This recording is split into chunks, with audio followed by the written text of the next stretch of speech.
આદિવાસી સમાજને વિકાસના માર્ગે લઈ જવા માટે એવી યોજનાઓ અમલમાં લાવવી જોઈએ જે નરેન્દ્રભાઈ મોદી કરી રહ્યા છે. એટલે વિકાસની વાતો કરવી જોઈએ, અલગ ભીલ પ્રદેશની માંગણી એ બિલકુલ ખોટી છે અને બિલકુલ એમનો એજન્ડા જ નથી. પહેલા એજન્ડા જાહેર કરે કે અમારા ભીલ પ્રદેશમાં કયા કયા રાજ્યો હશે, એનું રાજધાની ક્યાં હશે.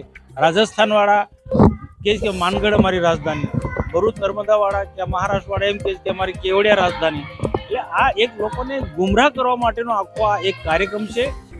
મહેશભાઈ હું જાણી લઈશ કે મહેશભાઈની માંગણી તદ્દન ખોટી હશે.